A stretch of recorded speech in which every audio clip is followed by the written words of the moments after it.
वेदभूषण जी, यही महत्वपूर्ण सवाल। अब मैं गैंग्स की बात करती हूं सर, और आपसे ये सवाल ले रही हूं। पूरा एक सिंडिकेट है। सिंडिकेट एक की बात करूं मैं, जिसमें लॉरेंस बिश्नोई गैंग आ जाता है, संदीप काला जठेड़ी गैंग, जितेंद्र उर्फ Gogi gang, Sube Gurjar gang, Anand Pal Singh gang. Syndicate 2 की बात कर लूं sir, Devinder Bambiha gang, Neeraj Bawana gang, Tillu Tajpuriya gang, Sandeep Dillu gang, Kaushal Jat gang. Sir, इन्हीं गैंग के गैंगस्टर से आपको निपटना है। आप हाई सिक्योरिटी जेल है, कैसे हो सकता है सर? ये कैसे डील करेंगे? जी ना, देखिए, पहले मैं आपके व्यूअर्स के लिए और आपको भी करेक्ट करता हूं। वहां पर वार्डर बोला जाता है, सिपाही नहीं बोला जाता, ना पुलिसमैन बोला जाता है। वहां पर कुछ डिफरेंट तरह का सिस्टम है जो दूसरे स्टेट में कहीं नहीं, क्योंकि एक स्टेट सब्जेक्ट है।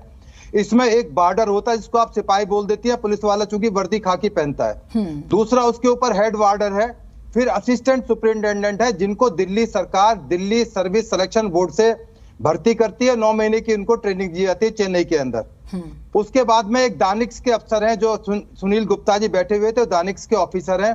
उनका रैंक होता है वहां पर डीआईजी और सुपरिटेंडेंट, परंतु उनके पास ना कोई अनुभव होता, ना कोई इस तरह की पुलिस की ट्रेनिंग होती कि जो इन चीजों को डील कर सके।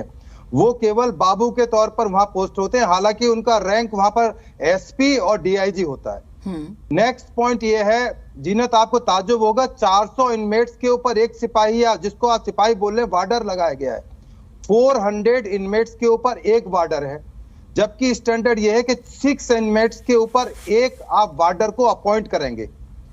अब आती है कि वहां पर अभी टीएसपी की बात आ रही, तमिलनाडु स्पेशल पुलिस, उसका यहाँ कई लेयर की कंफ्यूजन है, इसलिए यहाँ पर इस तरह की चीजें आई हैं और आगे भी आती रहेंगी, क्योंकि अब एक सरकारों की टकरार तो है ही है, क्योंकि ये स्टेट सब्जेक्ट है। दूसरा, जो आईपीएस है, जो डीजी प्रिजन है, वो आईपीएस ऑफिसर है, वो सेंट्रल गवर्नमेंट द्वारा अपॉइंट है।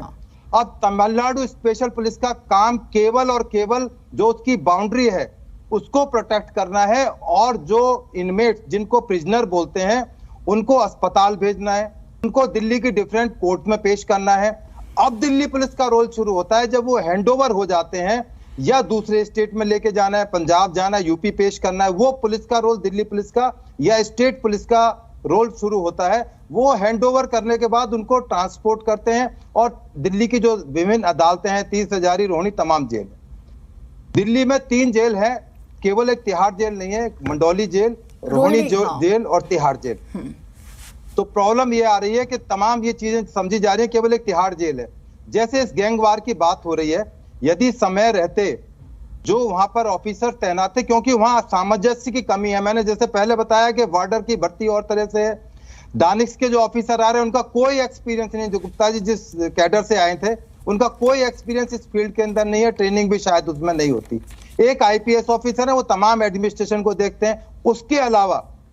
उसके अलावा एक सीसीटीवी फुटेज जहां से आपको मिलती है, सत्येंद्र जैन के केस में लीक हो रही थी, वहां पर प्राइवेट स्टाफ है, वहां पर एजेंसीज को दिया गया है कि आप सीसीटीवी फुटेज और जितने भी वो टेक्निकल सिस्टम है आप उनको मैनेज करेंगे। अब वो मैनेज करते करते वो तमाम चीजें वहां की बाहर जाने लगती है, क्योंकि प्राइवेट स्टाफ है, उनके ऊपर कंट्रोल नहीं है। वो एजेंसीज को दिया गया है, कॉन्ट्रैक्ट पर दिया गया है, वो तमाम चीजें हैं वो पब्लिक डोमेन में जाती रहती हैं और अपने आप में प्रॉब्लम क्रिएट करती हैं, जैसे मोबाइल का पहुंच जाना और बहुत सी प्रतिबंधित चीजें, ड्रग्स का पहुंच जाना। तो ये जो इश्यूज हैं, जब तक इन इश्यूज को सारी सरकारें बैठकर, central government, state government sort out नहीं करेंगे, तो ये समस्या इसी तरह बनी रहेगी। अभी आप देखिए कि जो अभी गुप्ता जी जिसकी बात कर रहे थे, वहां पर जिस तरह से माहौल हुआ है, क्रिएट हुआ है, वहां पर सीन क्रिएट हुआ है, वहां पर उसको मैनेज किया जा सकता था यदि सीनियर ऑफिसर, जो भी वहां रैंक के ऑफिसर्स हैं, उनको थोड़ा बहुत भी अंदेशा होना चाहिए था। नहीं हुआ तो फेलियर है, या तो इनकॉम्पिटेंस है, या फेलियर है, या नेग्लिजेंस है। क्या उनको दूसरी जो जेल है मंडौली, रोहिणी में शिफ्ट नहीं किया जा सकता था? जब जीनत को पता है, वेदभूषण को पता है कि इन दोनों गैंग्स के बीच में राइवलरी है, तो क्या अल्फाबेटिकल हिसाब से उनको रखना जरूरी है? इसमें ये भी इंफॉर्मेशन है कि माइंड अप्लाई करने की वेदभूषण जी, मंडौली जेल से 12 दिन पहले टिल्लू को लाया गया था, उस जेल से 12 दिन पहले उसे यहाँ लाया गया था। सो मेरा प्रश्न ये संयोग था या प्रयोग था या किसी की इन्वॉल्वमेंट थी, कौन नहीं जानता। ये 2 दोस्त थे, गोगी और ये दोस्त थे, अलीपुर के कॉलेज में साथ में पढ़ते थे। नहीं, उससे पहले जब रोहिणी में शूट आउट हुआ था तो क्लियर हो गया था कि दे आर राइवल गैंग्स। यदि जानकारी नहीं थी जेल प्रशासन को तो होनी चाहिए थी भाई इतने बड़े बड़े ऑफिसर्स आपने बैठा रखे हैं, दानिक्स के ऑफिसर बैठे हैं, तमाम एक आईपीएस ऑफिसर बैठे हैं, उनको ये पता होना चाहिए कि उनकी जेल में जो अपराधी आ रहे हैं, चाहे वो आर्थिक अपराधी जिनका आप सुकेश चंद्र या और लोगों का जिक्र कर रहे हैं, मंत्री जी हमारे दो जेल में बैठे हुए हैं, उनका जिक्र हो रहा है, उनकी जो मसाज का मामला आया था आपने मैंने डिबेट की थी, तो ये तमाम चीजें ऐसा नहीं है कि उनको नहीं पता जो जेल में ऑफिसर है। जब मुझे आपको चीजें पता लग सकती है कि वहां क्या